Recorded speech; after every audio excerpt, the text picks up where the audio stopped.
The Divine Comedy by Dante Alighieri.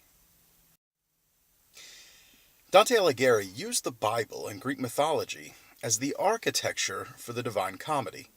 As a result of this, you kind of see a hybrid of these two works that exist within this particular epic poem. Now, why is it called the Divine Comedy? Well, the Divine Comedy includes Dante's Inferno, Purgatorio, and Paradiso. The entire thing is referred to as the Divine Comedy. Divine simply means heavenly, and comedy means happy ending. So this isn't necessarily something that's comical. In fact, you're going to find many parts of Inferno, Purgatorio, and even some aspects of Paradiso to be rather perilous, rather gruesome, to be honest. But again, because Dante Alighieri, as he states to us in the opening canto of Inferno, says that this journey will have a happy ending, he tells us the story, and again, hence the name comedy. Now, as I mentioned, the Divine Comedy is an epic poem, which is a long narrative poem that's written in an elevated language. It contains supernatural elements, very graphic language, as you're going to see in Inferno, and a hero that must overcome a series of obstacles to survive. Regarding the content of the Divine Comedy, the entire journey takes place from Good Friday, starting on Good Friday, through Saturday, and then sort of comes to its culmination on Easter Sunday. So while the journey seems rather long and involved, really it only spans 3 days. Throughout this journey, you're going to notice that Dante encounters a number of historical, political figures from his past and present. You're also going to see mythological figures that are going to pop up within certainly the Divine Comedy as well as biblical figures, other individuals as well. Dante also has 2 spiritual guides that guide him through Inferno and Purgatorio, and then he switches off and actually has a second guide in Paradiso. The guide who starts him off in Inferno and then takes him through Hell and Purgatory is Virgil. Virgil is one of Dante's idols. He's certainly one of the individuals who Dante would have revered, being that he was a Roman poet.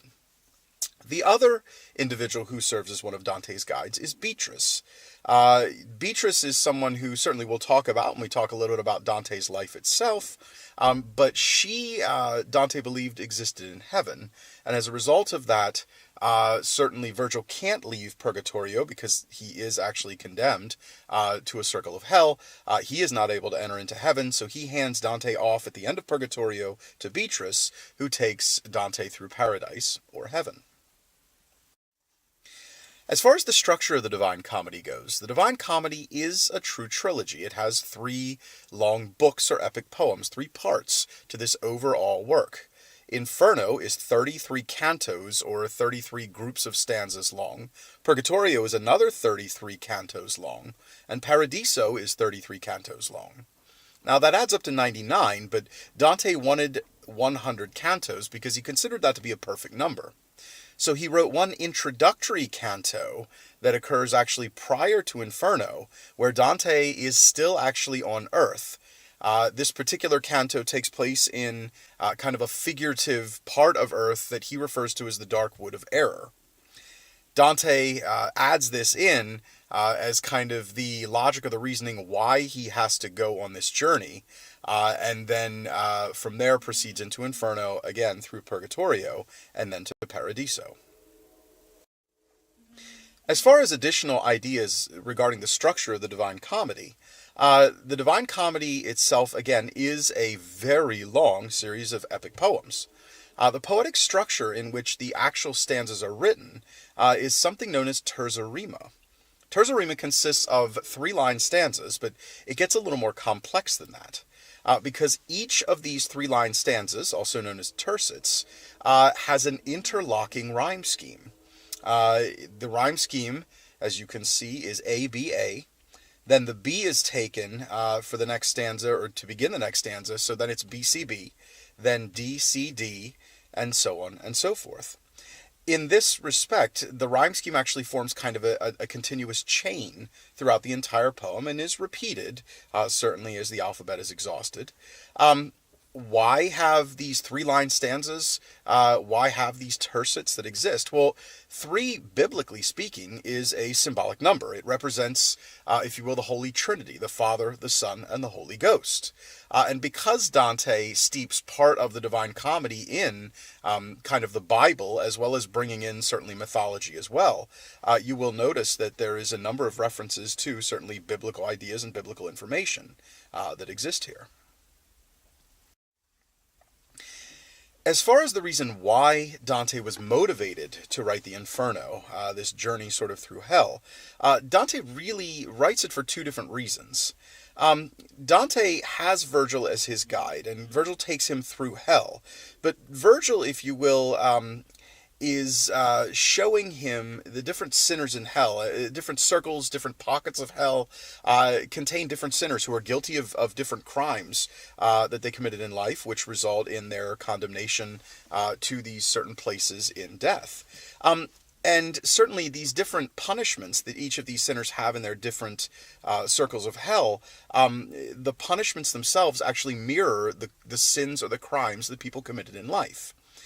This is a philosophy that Dante kind of espouses known as symbolic retribution, where again, the punishment that you receive in hell after death mirrors the crime or the sin that you committed in life.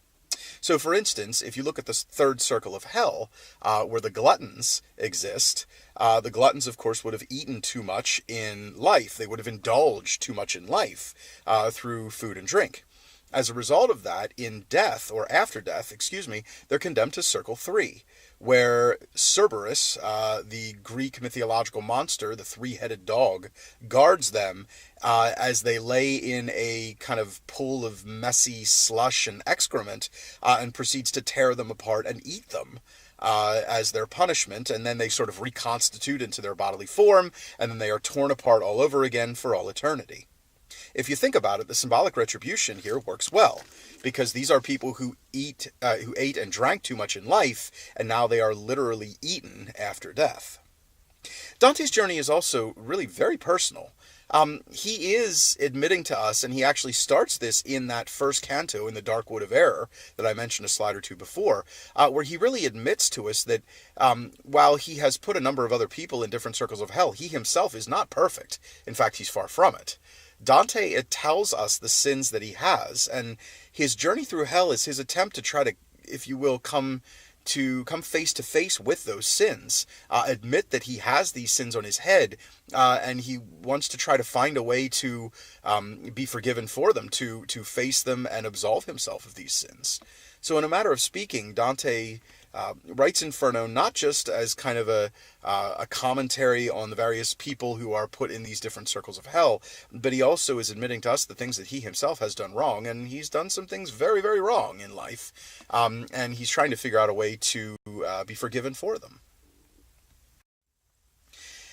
As I mentioned a few slides ago, Dante's traveling companion is Virgil. He is a Roman poet, and he's actually sent by Beatrice, who of course exists in heaven, to guide Dante through hell, so that Dante has an idea of where he's going and doesn't just bumble around hell the entire time. Now, the hell that Dante goes through, or that Virgil guides Dante through, is actually divided up into 9 different circles, and those 9 different circles are actually divided into 3 different parts.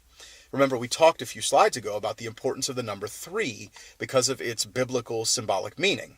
Here you see more examples of the number 3 that are embedded within Inferno. As far as the actual organization of hell, the sins are organized according to Dante's view of what he considered to be the least offensive to what he considered to be the most horrible. So, as I mentioned, you'll notice the gluttons are in circle 3, while you have, certainly things like the suicides and so on and so forth that exist in a much lower circle of hell, because Dante considered suicide to be much worse than gluttony, for instance. As I already mentioned, the punishment is based on symbolic retribution, meaning that the sins committed in life are punished in a symbolically similar way after death. Thank you very much for listening to this presentation on the Divine Comedy. Carpe diem.